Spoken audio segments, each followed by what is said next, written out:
We did have a low 80 over there in the Tri-Cities. Shout out to Richland, Kennewick, and Pasco. But Port Angeles, Hoquiam, coastal spots, Bellingham, upper 60s. The reason why I wanted to show you temperatures where we topped out today, because we finally made it back in the 70s. We're going to stay in the 70s for the weekend. Not only that, this is very unique. Fairbanks, right now, at this current time, 82 degrees.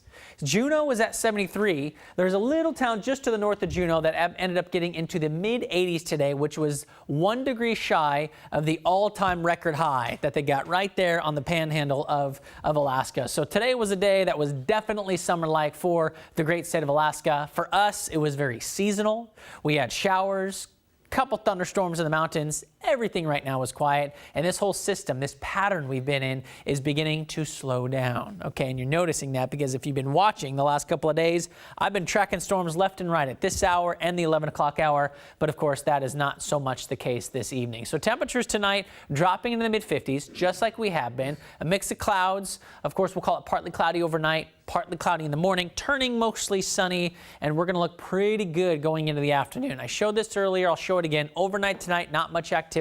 We go into tomorrow, same story, right? I talk about mostly sunny skies. If we see some showers, they're going to be along the mountain areas. So Port Angeles, technically you should stay dry. It should be just to your south. Same thing for Sequim. So Olympic Peninsula will see some activity. We'll see some activity up and over Rainier and a couple places around the Cascades. Not only will that happen tomorrow, but it's also going to happen on Sunday. So Sunday is going to be another day where we do see some of those showers fire up. But notice if you're heading out to the coast this weekend, I know there's some events out there along the coastal locations as well. You are trending to see mostly sunny skies also. So we're looking pretty good statewide throughout the weekend ahead. Here's the plan for tomorrow around the metro areas. Temperatures climbing fast. We'll be in the mid to upper 70s for your Saturday. Same story for Sunday. And overnight temperatures not looking too shabby, just like we will be tonight.